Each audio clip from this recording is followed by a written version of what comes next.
بسم اللہ الرحمن الرحیم۔ مقدمہ سے مسلم کے اندر ایک عقیدہ ہے، عقیدہ رجعت، اس کے حوالہ سے ایک راوی ہے جابر بن یزید الجعفی، جن کے بارے میں حضرت جریر رحمۃ اللہ علیہ فرماتے ہیں کہ لقیت جابر بن یزید الجعفیہ فلم اکتب عنہ کان یؤمن بالرجعت، میں ان سے ملا اور میں نے ان سے حدیثیں نہیں لکھی کیونکہ وہ رجعت کے عقیدہ کے قائل تھے۔ جابر بن یزید جعفی جو ہے کوفہ کے رہنے والے تھے، مشہور یہ ضعیف راوی ہیں۔ پہلے یہ ٹھیک تھے، بعد کے اندر یہ شیعہ اور سبعی ہو گئے اور 167 ہجری کے اندر یہ فوت ہوئے، تو یہ مشہور ضعیف راوی ہیں۔ امام جریر ان کے اوپر سخت جرح کرتے ہیں۔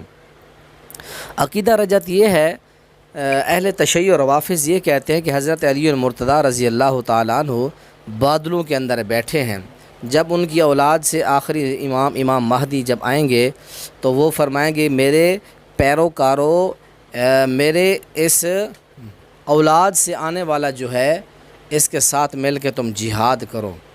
تو یہ ایک باطل قسم کا عقیدہ ہے جس کی کوئی وضاحت قرآن و حدیث سے نہیں ملتی۔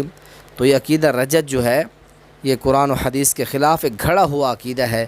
تو اللہ تعالیٰ اس عقیدے سے ہم سب کو محفوظ فرمائے۔